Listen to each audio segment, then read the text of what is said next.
Hello students, अब मैं एक टॉपिक करवाने वाला हूँ which belongs to class 9, 10, 11, 12 whatever. ठीक है, बिकॉज ये टॉपिक है बेटा फैक्टराइजेशन ऑफ क्वाड्रेटिक पोलिनोमियल्स। मैंने पोलिनोमियल लिखा है तो इसमें क्वाड्रेटिक पोलिनोमियल की बात हो रही है और जीरोस ऑफ पोलिनोमियल्स। ठीक है, तो यहाँ पे मैं फैक्टराइजेशन भी सिखाऊंगा पोलिनोमियल्स का, क्वाड्रेटिक पोलिनोमियल्स का, और उसके जीरोस निकालना भी सिखा दूंगा। ठीक है, क्योंकि जीरोस का टॉपिक 9th में भी है, 10th में भी, और उससे आगे तो ये यूज हो ही सकता है कहीं पे। तो मैंने यहाँ पे 8 तरीके की अलग अलग प्रॉब्लम्स लिखी हुई हैं। पहली जो 4 टाइप की प्रॉब्लम्स हैं वो सबके लिए बिल्कुल कॉमन रहती हैं। बाकी जो चार टाइप की प्रॉब्लम्स हैं वो 9, 10th मोस्टली 9, 10th में यूज़ होती है। उसके बाद 11, 12th में यूज़ थोड़ा सा कम है। लेकिन बेटा ये बहुत इंपॉर्टेंट है, 8 के 8 क्वेश्चन आप आराम से देखिए। इसके ऊपर भी स्टूडेंट्स की क्वेरीज आ रही थी कि सर हमें जो है फैक्टराइजेशन में दिक्कत महसूस हो रही है, तो ये आप सभी के लिए फैक्टराइजेशन है बेटा। तो आइए जरा हम कुछ क्वेश्चन मैंने लिखे हुए हैं, उनके सॉल्यूशन मैं आपको कराता हूँ। सॉल्यूशन नंबर फर्स्ट, पहला क्वेश्चन लिखा हुआ है px इज इक्वल टू, मैं पॉलिनोमियल को px से डिनोट कर रहा हूँ यहाँ पे, तो 12x square minus 7x plus 1। Okay बेटा, तो पहला काम क्या करना है आपने, पहले टर्म को हमेशा नाम दे दीजिए a, दूसरे टर्म को नाम दे दीजिए b, तीसरे टर्म को नाम दे दीजिए c। वही बेसिक मेथड यूज करूंगा जो हमेशा हम यूज करते हैं, बिकॉज इसमें अगर कोई शॉर्टकट लगाओगे, हैं इसके शॉर्टकट भी हैं, बट वो गवर्नमेंट एग्जाम्स के लिए बेटा हम यूज करते हैं। तो शॉर्टकट नहीं करना हमें यहाँ पे, हमें तो अपने जो मेथड है, जो कन्वेंशनल मेथड है, जो हम जिस पे हमें मार्क्स दिए जाएंगे वो हम यूज कर रहे हैं। ओके, तो कि कोई भी शॉर्टकट मत लीजिए जब तक कि आपको कहा ना जाए। तो बेटा एक्स स्क्वायर का कोफिशिएंट को a, एक्स के कोफिशिएंट को b, और लास्ट जो टर्म बचा उसको c हम ले रहे हैं। तो इसमें क्या है, सबसे पहले a और c को मल्टीप्लाई कीजिए, और हाँ ये भी चेक कर लीजिएगा स्टैंडर्ड फॉर्म में है या नहीं है। स्टैंडर्ड फॉर्म में कैसे चेक करेंगे, यहाँ पे पावर है 2, यहाँ पे पावर है 1, किसकी, वेरिएबल की, और यहाँ पे पावर है ही नहीं। ठीक है बेटा, तो ये चीज़ सबसे पहले चेक कर लेना, स्टैंडर्ड फॉर्म में होना चाहिए। तो ये मैंने सभी स्टैंडर्ड फॉर्म में लिखे हुए हैं वैसे। तो आइए जरा, ये a हो गया, ये b हो गया, ये c हो गया। इसको ही बेटा हम नाम दे देते हैं middle term splitting. Middle term मतलब बीच वाला जो टर्म है ना, उसके पार्ट्स करने वाले हैं हम। ओके, तो a को पहले c से मल्टीप्लाई करना है आपने, तो क्या करोगे, 12 मल्टीप्लाइड बाय 1 विच इज 12। ठीक है, अब आपको क्या करना है, ऐसे दो नंबर सोचने हैं जिनको मल्टीप्लाई करके तो 12y, जिनको मल्टीप्लाई करके 12y और प्लस माइनस करके या कुछ भी करके, माइनस माइनस करके या प्लस प्लस करके हमें -7 लाना है बेटा। क्या लाना है, -7। ठीक है, तो ये बात आपने सोचनी है। देखिए जरा, अब 12 है, वैसे तो 12 के फैक्टर बना के, चाहो तो फैक्टर बना के ही करो। 2 से करेंगे 2 6 जा, 2 से करेंगे 2 3 जा एंड 3। ध्यान से देखिएगा, आराम से देखिएगा, एक पार्ट नहीं तो दूसरा पार्ट, दूसरा नहीं तो तीसरा, 8 पार्ट हैं। अरे कोई तो समझ में आएगा। ठीक है, तो थोड़ा सा सब्र रखिए, पेशेंस के साथ देखना बेटा। अब मुझे ऐसे दो नंबर सोचने हैं जिनको मल्टीप्लाई करके तो 12 आए, और जिनको प्लस माइनस या माइनस माइनस करके क्या आ जाए बेटा, ये b की वैल्यू क्या है बेटा, -7। हमें ये -7 लाना है। दो नंबर मल्टीप्लाई करके, बार बार रिपीट कर रहा हूँ, मल्टीप्लाई करके 12, और दो नंबर को प्लस माइनस करके या माइनस माइनस करके, या ठीक है जो भी करके -7 लाना है हमें। ठीक है, देखो जरा, आपने कहा सर मैं जरा 6 2 12 ले लूँ, देखो जी, ठीक है, दो नंबर आपने सोच लिए 6 और 2। ठीक है, एक कंडीशन हो गई सेटिस्फाई। दूसरी कंडीशन, आपने जो दो नंबर लिए हैं, अब आपने कहा सर मैं इसको 6 - 2 करूं तो बेटा जी 4 आएगा। क्या मुझे लाना, क्या है, ये नंबर -7 लाना है। तो इसका मतलब ये कंडीशन फेल हो जाएगी। आप देखो, आपने 6 में से 2 माइनस करके देखा, आप 6 + 2 करके देख लो तो 8 आएगा, यहाँ पे भी फेल हो गई। आप -6 - 2 लेके देखो तो -8 आएगा, यहाँ पे भी कंडीशन फेल हो गई। यही मैं कह रहा हूँ कि माइनस करके देख लो या प्लस करके देख लो, या दोनों नंबर माइनस माइनस ले लो। ठीक है, तो तीनों ही केस में, ठीक है ना, मतलब कि नंबर में कुछ भी करो आपको तो -7 लाना है। 6 और 2 को मल्टीप्लाई करने पे 12 तो आ गया, एक कंडीशन सेटिस्फाई हो गई, लेकिन दूसरी कंडीशन पे बात अटक रही है। मैंने तीनों चीजें करके देख ली। ठीक है, इसका मतलब ये जो मैं सेट ले रहा हूं बेटा, ये गलत है। ओके, डेफिनेटली बात है, ये गलत है। अब आएंगे आगे, और कोई नंबर सोचो। सर कहोगे कि 12 1 12, चलो जी 12 1 12 करके देख लें एक बार। ठीक है, यहाँ पे तो कंडीशन सेटिस्फाई होगी, लेकिन क्या 12 + 1, मान लो प्लस करके देखा आपने तो 13 आएगा बेटा। आना क्या चाहिए, -7। कंडीशन खत्म। आपने कहा सर मैं एक बार -1 -12 -1 लेके देख लूँ तो ये आएगा बेटा -13। कंडीशन फेल हो गई जी। ठीक है, एक बार आपने देखा कि -12 + 1 लेके देख लूँ तो आएगा बेटा -11, ये भी कंडीशन फेल हो गई। एक बार आपने बस ये मेन कंडीशन है। या फिर 12 - 1 करके देख लीजिए तो 11 आएगा, ये भी कंडीशन फेल हो गई। इसका मतलब ये जो दो सेट हमने लिए, पहला सेट ये वाला 6 और 2 वाला और दूसरा 12 और 1 वाला, कंडीशन फेल हो गई दोनों में। ठीक है बेटा, अब आप कहेंगे सर ऐसे तो हम सोचते ही ना रहेंगे, ठीक है ना। अब आप कहोगे सर ऐसे तो हम सोचते ही रहेंगे। बेटा पहली बात, प्रैक्टिस इज द की। जितनी ज़्यादा प्रैक्टिस करेंगे ये क्वेश्चन मास्टर हो जाएंगे आप इनमें। तो वैसे भी अब एक सेट मैं यहाँ से निकालूंगा, जैसे देखो बेटा, वैसे तो हिंट इसी में से निकल जाता है, मोस्टली क्वेश्चन इससे हो जाते हैं। देखो 2 2 ज़ा 4 और एक बचा 3, तो मैंने क्या कहा 2 2 ज़ा 4, 4 और 3, देखो बात बनेगी, 100% बात बनेगी, क्योंकि थर्ड कंडीशन लेके देख रहा हूँ बेटा। मैं हर बार मैं इतना नहीं बताऊंगा, मैं सिर्फ एक्सप्लेन कर रहा हूँ पहले पार्ट में कि देखो कैसे करना है। तो 4 3 ज़ा 12, एक कंडीशन सेटिस्फाई हो गई। आपने कहा सर दोनों को ऐड करके देखो तो 4 + 3 7 आएगा, लाना क्या है -7, तो ये कंडीशन फेल हो गई। अब आपने कहा सर मैं 4 - 3 करके देख लूँ तो बेटा 1 आएगा, -7 लाना है। अब आपने कहा सर मैं -4 - 3 लेके देख लूँ तो -7 आएगा। ये लो जी, बन गई बात। क्या लेने पे, -4 और -3। अब आप कहेंगे सर यहाँ पर तो 4 और 3 है 12, यहाँ पे आपने -4 - 3 ले लिया। अरे बेटा ये बताओ, -4 को जब मैं -3 से मल्टीप्लाई करूंगा तो माइनस से माइनस कटेगा 12, लो जी, ठीक है। तो -4 - 3 -4 - 3 हो गई, दोनों कंडीशन सेटिस्फाई। आप कहेंगे सर हाँ कंडीशन सेटिस्फाई हो गई, ठीक है बेटा जी। तो हिंट कहाँ से निकालना है, जो भी नंबर मल्टीप्लाई करके आएगा ना उसके फैक्टर करके देख लो, वहीं से हिंट निकल जाएगा डायरेक्ट। तो आपको ये सेट सोचने नहीं पड़ेंगे, अदरवाइज तो क्वेश्चन बहुत बड़ा हो जाएगा आपके लिए, ठीक है। तो आओ जरा अब हम आगे बढ़ते हैं। ये समझ लो ये ट्रिक है या मेथड है, व्हाटएवर जो भी आप समझना चाहें, फैक्टर से, ठीक है बेटा। तो अब मैं इसके फैक्टर बनवाता हूँ आपको। देखो आपने कहा सर -4 - 3, तो डेफिनेटली px के जो बेटा फैक्टर आएंगे 12x² -4x -3x एंड +1, ठीक है बेटा। पहले मैं फैक्टर्स निकलवा रहा हूँ फिर जीरोस निकलवाऊंगा। तो यहाँ से देखो इन दोनों नंबर में क्या कॉमन आ रहा है, सभी बच्चों को बेटा कॉमन लेना आना चाहिए, ठीक है। ये देखो 12 और 4 ये किसके टेबल में आते हैं, 4 के टेबल में, तो 4 कॉमन आ गए यहाँ से।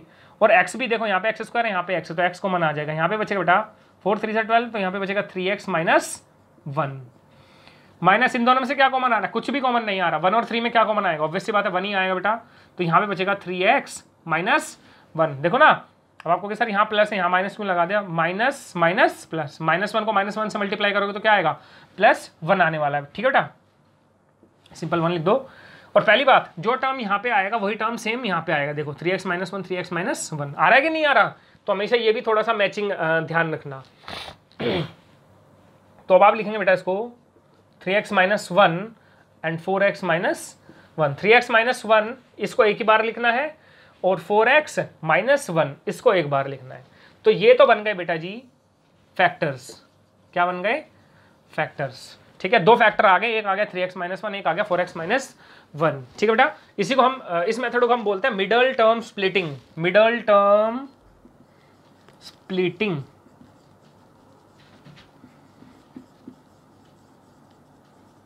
ठीक है। स्प्लिट का मतलब होता है तोड़ना। मिडल टर्म को स्प्लिट कर दो, तोड़ दो, तोड़ दिया ना। -7 के दो पार्ट कर दिए थे मैंने, -4 और -3। या फिर इसी को बोल देते हैं बेटा फैक्टराइजेशन मेथड। ध्यान रख लेना 10th क्लास की एक्सरसाइज 4.2, ठीक है, उसमें पहला क्वेश्चन फैक्टराइजेशन मेथड पे ही है। और देख लो 9th क्लास एनसीईआरटी की बात कर रहा हूं, 9th में exercise 2.4 question number 4, 9th class में एक्सरसाइज 2.4 क्वेश्चन नंबर 4, और 10th क्लास में एक्सरसाइज 4.2 क्वेश्चन नंबर 1, ठीक है बेटा। 9th और 10th में ये जो मैं करवा रहा हूँ दोनों ही क्लासेस का मैंने बता दिया कौन से क्लास में कौन सा एक्सरसाइज कौन सा क्वेश्चन है, ठीक है।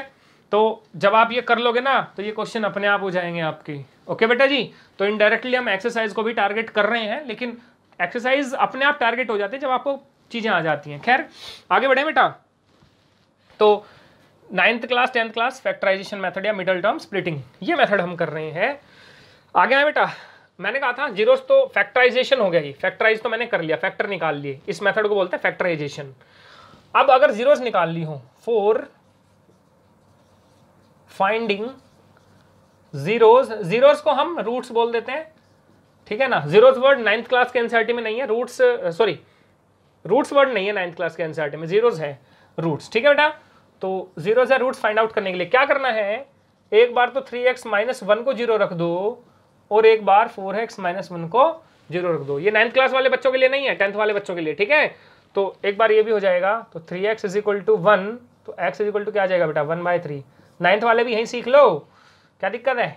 अब आप कहेंगे सर हमारे सिलेबस में तो है नहीं, अरे भाई अगले साल करोगे, अब नहीं करोगे तो यहीं सीख लो ना, जीरो से रूट्स कैसे निकालते हैं। इक्वल टू जीरो ही तो रखना, कौन सी बड़ी बात है, बचपन से पुट करते आ रहे हो वैल्यू, इसको जीरो रख दो, इसको जीरो रख दो, इसको भी, तो ये वैल्यू आ गई। तो ये क्या हो गया बेटा, रूट्स हो गए किसके, इस क्वाड्रेटिक पॉलिनोमियल के। बात हो रही है क्लियर।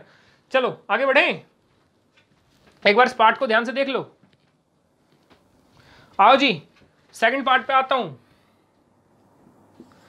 सेकंड पार्ट क्या बेटा, 2x square plus 7x plus 3, ये आपका क्या हो गया बेटा a, ये हो गया b और ये हो गया c। आइए जरा फटाफट, मैंने कहा था फर्स्ट टर्म को लास्ट टर्म से मल्टीप्लाई करते हैं, स्टैंडर्ड फॉर्म में तो ये है, ठीक है।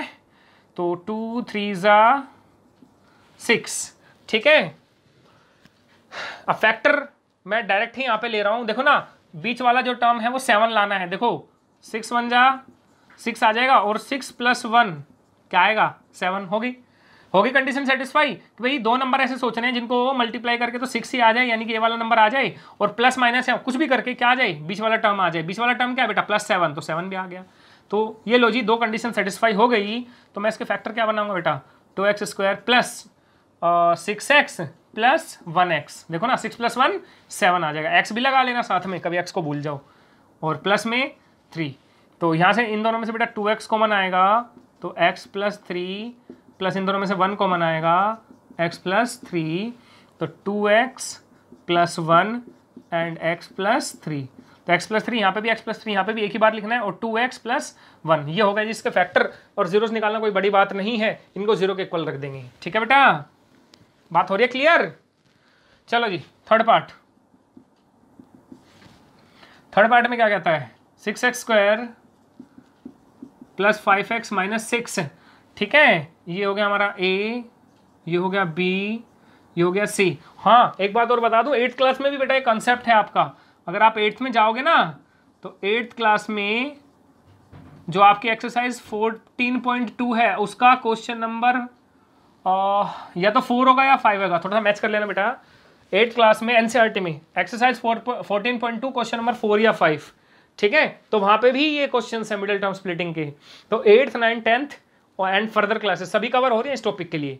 तो मैंने बता दिया जो 8th वाले या 9th वाले 10th वाले जो बच्चे देख रहे हैं बेटा फैक्टराइजेशन उनका तो थोड़ा सा लेट है, 8th वालों का बाद में आएगा चैप्टर, लेकिन अगर अभी सीख लोगे तो ज़्यादा बेटर है। खैर तो a को c से मल्टीप्लाई करो जी बेटा जी। तो a है हमारा 6 और c है हमारा बेटा -6। ध्यान देखना, a है 6, c है -6, तो -36।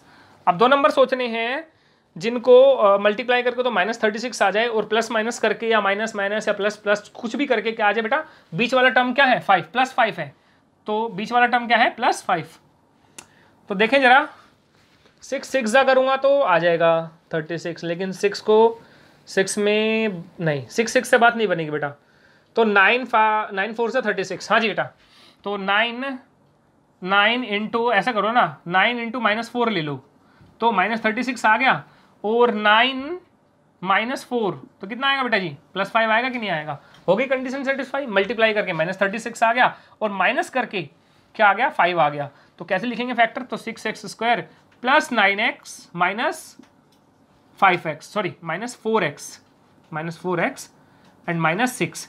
तो बेटा इन दोनों में से क्या कॉमन आएगा, 3 कॉमन आएगा, क्योंकि 6 भी 3 के टेबल में आता है, 9 भी 3 के टेबल में आता है, ठीक है। तो 3x कॉमन लिया, x भी कॉमन आएगा, यहाँ पे बचेगा बेटा 2x प्लस में 3। इन दोनों में ये 2 के टेबल में आता है, यहाँ पे -2, यहाँ पे बचेगा बेटा 2x प्लस 3। ध्यान रखना जो टर्म यहाँ पे वही टर्म यहाँ पे, -2 को +3 से मल्टीप्लाई करूँगा -6 आने वाला है, ठीक है जी। अब क्या आया, ऐसे लिख दो 2x plus 3 and 3x minus 2, ये फैक्टर आ गए जी इसके। 2x plus 3 and 3x minus 2। ठीक है, चलो फोर्थ पार्ट क्या है, 3x square minus x minus 4। ये हमारा a हो गया बेटा जी। यहाँ पे तो देखो बीच में कुछ भी नहीं है तो -1 होगा, ठीक है ना, सिर्फ 1 लाना है बीच में, -1।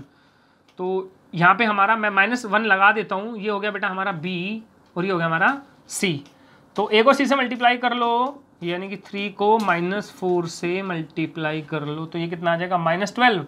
अब 2 नंबर ऐसे सोच रहे हैं जिनको मल्टीप्लाई करके -12 आ जाए और प्लस माइनस या माइनस माइनस कुछ भी करके क्या आ जाए, -1 आ जाए बेटा। तो 3 4 12। तो देखो ना, माइनस का 4 ले लेता हूँ और प्लस का 3 ले लेता हूँ। क्यों? क्योंकि -4 + 3 करने पे क्या आएगा बेटा, -1 आएगा कि नहीं आएगा? -4 + 3 करने पे -1 आएगा, -1 ही लाना है क्योंकि हमारा मिडल टर्म क्या है बेटा, -1। और -4 को 3 से मल्टीप्लाई करूँगा तो -12 आएगा कि नहीं आएगा? दोनों कंडीशन सेटिस्फाई हो गई। चलो जी, तो फैक्टर बनाना कौन सा बड़ी बात है आपके लिए। तो -4 या ऐसे कर दो ना, ऐसे लिख लो इसको यहाँ पे करके, +3x - 4x और -4। पता है मैंने आगे पीछे करके क्यों लिखा है ये, क्योंकि देखो इन दोनों में 3 कॉमन आ जाएगा, उन दोनों में 4 कॉमन आ जाएगा। ठीक है, चलो जी, तो 3x कॉमन ले लो, यहाँ पे बचेगा x + 1, यहाँ पे -4 कॉमन ले लो, यहाँ पे बचेगा x + 1। तो फैक्टर क्या आ गई, x + 1 एंड 3x - 4। तो माय डियर स्टूडेंट्स, आराम से देखना, इसी में आपको क्लियर हो जाएगा। ठीक है, अब जैसे इस 36 में आओ, एक बार मैं थोड़ा सा बता दूं। अब 36 से आप फैक्टर बनाओगे 36 के, मान लो 2 से बनाया 18, 2 से किया 9, फिर 3 से किया 3, फिर 3 से किया 1। अब आप कहेंगे सर आपने तो इसका कुछ यूज ही नहीं किया। अरे भाई यूज किया है, देखो ना 9 एंड 4 लिया मैंने, देखो 3 3 ज़ा 9 और 2 2 ज़ा 4, 9 और 4। ठीक है, मैंने तो डायरेक्ट सोच के लिख दिया था ना। आप यहाँ से भी ऐसे पेयर बना के कुछ ना कुछ एडजस्टमेंट करके इसी में से बेटा ले सकते हो पेयर्स। ठीक है, तो इसका भी मैंने यूज किया हुआ है। ऐसे इसमें 3 4 ज़ा 12 है ना, अब जरा 12 के फैक्टर बनाओ। 2 2 6 ज़ा 2, 2 3 ज़ा 3, 3 1 ज़ा, देखो 2 2 ज़ा 4 और 3, भाई मैंने लिया हुआ है 4 और 3, ये देख लो, -4 + 3। अब माइनस प्लस किसके साथ लगाने, वो तो आप एडजस्टमेंट कर ही सकते हो। ठीक है ना, यू आर स्मार्ट इनफ। ठीक है बेटा, तो जब तक मैं आगे पार्ट कराता हूँ आप नोट डाउन कीजिए। सो डियर स्टूडेंट्स, अब मैं आता हूँ बच्चे नेक्स्ट हमारे पार्ट पे, which is part number 5th। Okay बेटा, ये रूट वाले पार्ट्स हैं, ठीक है, लेकिन बहुत इंपॉर्टेंट रहते हैं। तो 4√3 x² + 5x - 2√3। तो बेटा वही बात, ये हमारा a हो गया, ये b हो गया, ये पार्ट c हो गया। मैंने कहा था a को c से मल्टीप्लाई करेंगे तो 4√3 को मल्टीप्लाई करेंगे -2√3 से। ठीक है ना, ये हो गया, ये c हो गया। अब कौन कौन बच्चा ये मानता है कि ये चीज़ उन्हें पता है, 9th क्लास के चैप्टर 1 के इंट्रोडक्शन में बता रखे हैं। √3 को √3 से करूँगा तो कितना आएगा, 3। √5 को √5 से मल्टीप्लाई करूँगा तो कितना आएगा, 5 एंड सो ऑन। ठीक है बेटा जी, तो ऐसे ही देखो 4 को -2 से मल्टीप्लाई करूँगा तो कितना आएगा बेटा, -8। हमेशा रूट के बाहर वाले नंबर मल्टीप्लाई होता है, रूट वाले नंबर मल्टीप्लाई होते हैं। एंड मल्टीप्लाई करके लिखूँगा √3 मल्टीप्लाइड बाय √3, तो -8 मल्टीप्लाइड बाय √3 3, तो ये आ गया बेटा -24। अब आपने क्या करना है, 2 नंबर ऐसे सोचने हैं जिनको मल्टीप्लाई करके तो ये आए -24, लेकिन प्लस माइनस करके क्या आ जाए बेटा, +5। ठीक है ना, क्योंकि हमारा जो मिडल टर्म है वो है +5। बहुत इजी काम हो गया भाई, इसमें से हिंट मिल गया मुझे। क्या हिंट मिल गया, देखो ना, मैं अगर +8 मल्टीप्लाई -3 करता हूँ तो -24 आएगा कि नहीं आएगा, और 8 में से 3 माइनस कर दूंगा तो बेटा 5 आ जाएगा। यहीं से कंडीशन सेटिस्फाई हो गई। मेरे ख्याल से इसके बाद कोई इश्यू नहीं होना चाहिए आपको इसमें। ठीक है बेटा, आइए जरा मिडल टर्म स्प्लिटिंग पे आते हैं इसकी। तो क्या है, 4√3 4√3x² + 5x - 2√3। तो आपको नंबर तो मिल ही गए ना, 8 और 3, तो 4√3x² प्लस में 8x लिख दो और माइनस में 3x लिख दो और -2√3। ठीक है बेटा, ये आ गया, इन दोनों में से कुछ कॉमन आएगा, हाँ जी 4 कॉमन आएगा, 4 के साथ साथ x भी कॉमन आएगा, यहाँ पे बचेगा √3x प्लस में यहाँ पे बचा जी 2 माइनस, इन दोनों में से क्या कॉमन आएगा, इन दोनों में से कॉमन आएगा बेटा √3, इसमें से क्या कॉमन आएगा √3। हाँ जी, अब आप कहोगे सर कैसे पता चला, देखो अगर ये पता लगाना है तो मैं ऐसा करता हूँ, देखो अब इसमें से तो मुझे पता नहीं चल रहा भाई कहाँ कॉमन है, इसमें तो डायरेक्ट दिखाई पड़ रहा है, तो मैं एक स्टेप ना और ऐड कर रहा हूँ, 4√3x² प्लस 8x माइनस, अब इन दोनों में से कॉमन मिल गया ना, इनको मत छेड़ना, इन दोनों में से कॉमन मुझे डायरेक्ट नहीं दिखाई दे रहा, तो मेरा आपसे एक क्वेश्चन है, जब मैं √3 मल्टीप्लाई √3 को बेटा 3 लिख सकता हूं, तो क्या मैं 3 को √3 मल्टीप्लाई √3 नहीं लिख सकता क्या?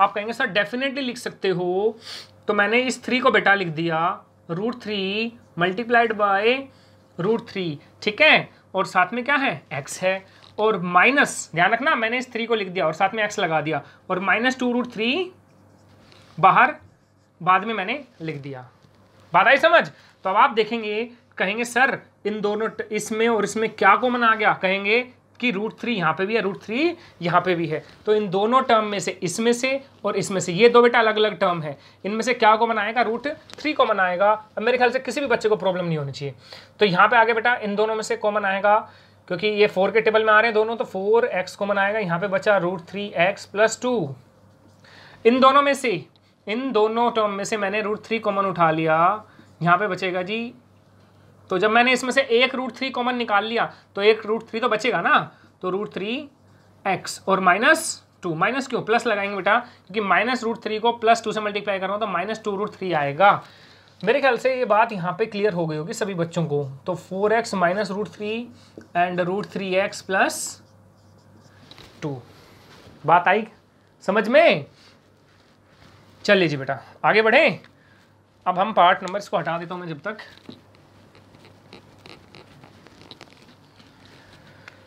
अब मेरे प्यारे बच्चों, मैं आपको ना इसी के बेस पे ऐसा करता हूं, 8 पार्ट होमवर्क में देता हूं बेटा, एक पार्ट तो मैं आपको होमवर्क में डाल रहा हूं, ये मैंने करवा दिया 5th पार्ट, 6th पार्ट पे आता हूं। अब मैं ये वाला पार्ट होमवर्क है आपके लिए, करेंगे या ऐसा करो, रुक जाओ, ये मत करवाओ होमवर्क में, ये वाला ले लो बेटा होमवर्क में, ये वाला होमवर्क में डालता हूँ, क्योंकि 2 पार्ट जो है रूट वाले हो जाएंगे ना, ये वाला मैं करा दूंगा क्योंकि ये थोड़ा अलग है सभी से। भाई जब आप 2 पार्ट सीख जाओगे ना तो ये पार्ट आप अपने आप कर सकते हो, ठीक है। तो 5√5x² प्लस 30x प्लस 8√5 करो जी मल्टीप्लाई फटाफट, a हो गया, ये बेटा हमारा b हो गया, ये c हो गया, a को c से मल्टीप्लाई करो तो 5√5 मल्टीप्लाई 8√5, तो ये आएगा बेटा 8 5 40 मल्टीप्लाई √5 इज 5, यानी कि आ गया 200। तो और हमारा मिडल टर्म क्या है बेटा +30, ठीक है, यानी कि ऐसे 2 नंबर सोचने हैं जिनको प्लस करके, क्योंकि पूरी इक्वेशन प्लस की है तो हमें 2 नंबर लेने पड़ेंगे, जिनको प्लस करके तो 30 आ जाए और मल्टीप्लाई करके क्या आ जाए बेटा 200, तो ठीक है।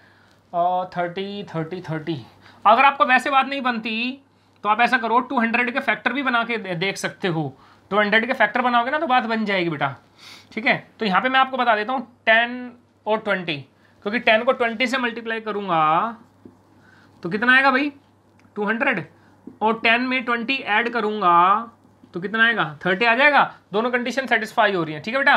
तो मैं इसके फैक्टराइजेशन करना शुरू करता हूँ, 5√5x² plus 20x plus 10x और प्लस में 8√5, इन दोनों में से क्या कॉमन आ रहा है 5 कॉमन आ जाएगा, इन दोनों में से क्या कॉमन आ रहा है 2, ठीक है जी, इन दोनों में से 5 कॉमन ले लो।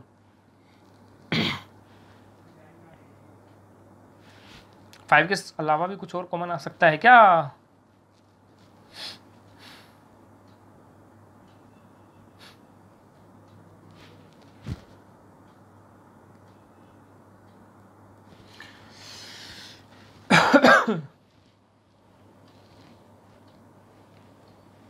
चलो जी 5 कॉमन ले लो बेटा, 5 के साथ साथ x भी कॉमन आएगा, मैं जस्ट एक बार चेक कर रहा था कि कहीं कुछ और तो कॉमन नहीं आ रहा, तो यहाँ पे बचेगा बेटा रूट 5x, जब इन दोनों में से कॉमन आएगा तो प्लस में 4, ठीक है बेटा जी, प्लस में इन दोनों में से कॉमन आएगा 2, यहां पे बचेगा बेटा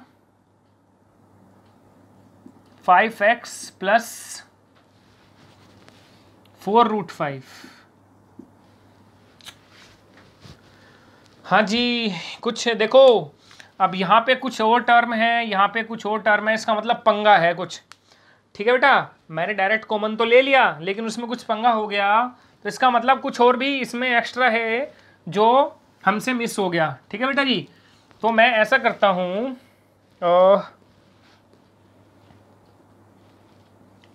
5 रूट 5x स्क्वायर प्लस में 20x। तो बेटा इसमें पहला टर्म जब आप 5 कॉमन लोगे ना, जब आप इसमें से 5 कॉमन लोगे तो पहला टर्म बचेगा 5x कॉमन लोगे तो यहाँ पे बचेगा रूट 5x प्लस में 4, ठीक है जी। इसका मतलब मुझे कुछ ऐसा ही करना पड़ेगा, प्लस में बेटा क्या मैं 10 को ऐसे लिख सकता हूँ, 2 5 ज़ा 10, ठीक है, 2 5 ज़ा 10 तो होता ही है ना, तो मैं 2 इंटू 5 को मैं लिख सकता हूँ बेटा रूट 5 मल्टीप्लाई रूट 5। ध्यान से देखना, थोड़ी सी कई बार एडजस्टमेंट करनी पड़ेगी आपको, डायरेक्ट कई बार नहीं मिलते सॉल्यूशंस, ठीक है। तो मैं क्या कहना चाह रहा हूँ आपसे, 2 5 ज़ा 10 कर दिया, यहाँ पे मैंने 5 को ना रूट 5 लिख दिया। अब आपके मन में क्वेश्चन आ रहा होगा सर 2 को क्यों नहीं लिखा, रूट 2 इंटू रूट 2, अब समझ में आ जाएगा क्यों नहीं लिखा, ठीक है बेटा।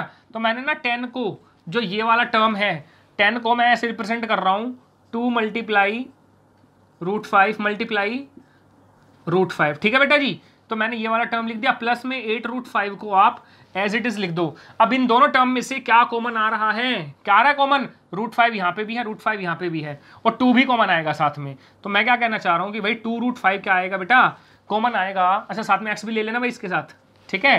तो इन दोनों में से क्या कॉमन आ रहा है, 10 को तो मैंने ऐसे लिख दिया बेटा, इसको सेम रखा, दोनों में से 2 रूट 5 कॉमन आया, यहाँ पे बचा रूट 5x, प्लस में क्या बचेगा बेटा 4, बताओ बचेगा कि नहीं बचेगा। यहाँ से 2 रूट 5 निकाल लिया, यहाँ पे बचा रूट 5x, प्लस में अरे भाई 2 4 ज़ा 8 और रूट 5 तो साथ में है ही। तो जब इस टर्म को इससे मल्टीप्लाई करोगे, इसको पूरे इससे 4 से, तो 8 रूट 5 आएगा कि नहीं आएगा। तो इसलिए बेटा मैं कर रहा था, देखो root 5x plus 4, root 5x plus 4, इसलिए मैंने रूट 5 के फैक्टर बनाए थे, 2 के नहीं बनाए, क्योंकि मुझे दिख रहा है यहाँ पे रूट 5 है ऑलरेडी, ठीक है। मेरे ख्याल से बात क्लियर हो रही होगी, ठीक है बेटा।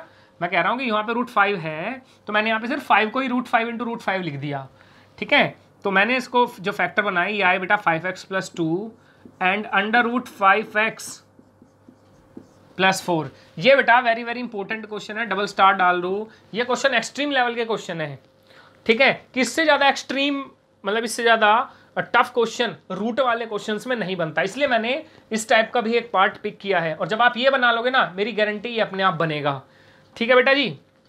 अब मैं आता हूँ 8th पार्ट पे, जब तक आप एक बार देखिए इसको। 8th पार्ट पे आता हूँ बेटा। तो 8th पार्ट मेरा कुछ ऐसे है, X square plus 3 root 3x plus 6। हाँ जी, यहाँ पे एक्स स्क्वायर के साथ में क्या है 1 है, तो ये बेटा मेरा a हो गया, ये मेरा b है और ये c है। a को c से मल्टीप्लाई करना है, यानी कि 1 मल्टीप्लाई 6, और b मेरा जो मिडल टर्म है बेटा वो है 3 रूट 3, x भी है साथ में, x को इग्नोर करेंगे हाल फिलहाल के लिए, ठीक है। तो 3 रूट 3 है ना, तो ऐसे 2 नंबर सोचने हैं जिनको मल्टीप्लाई करके तो 6 आ जाए, प्लस करके, क्योंकि देखो प्लस प्लस वाली इक्वेशन है, प्लस करके क्या आ जाए बेटा 3 रूट 3। तो बन गई बात।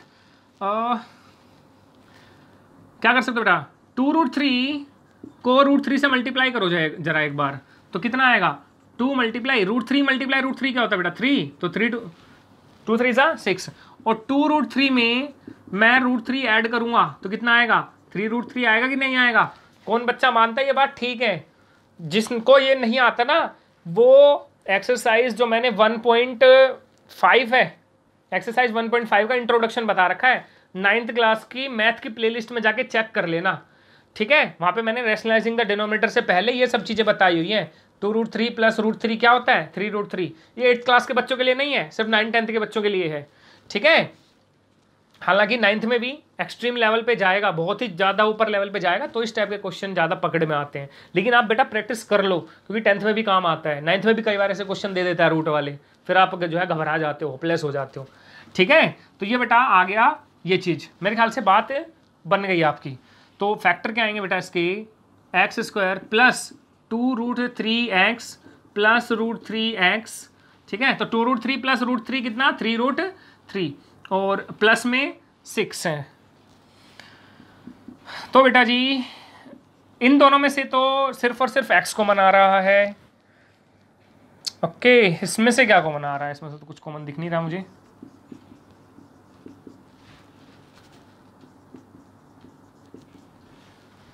अच्छा ये बताओ, क्या मैं 6 को ये लिख दूं, 2√3 मल्टीप्लाई √3, 6 को मैं ये लिख रहा हूं यहाँ पे, इस 6 की जगह मैं लिख देता हूं 2√3 मल्टीप्लाई √3, क्योंकि देखो अगर आप डायरेक्टली देखोगे √3x में और 6 में कुछ कॉमन नहीं मिलेगा। ठीक है ना, बिल्कुल ठेंगा। ओके, तो √3x में और 6 में कुछ कॉमन नहीं है, लेकिन जब मैंने 6 को ऐसे रिप्रेजेंट कर दिया तो बेटा मुझे दिखा यहाँ पे भी √3 है, यहाँ पे भी √3 है, कॉमन मैं जो है ले सकता हूं। ओके बेटा जी,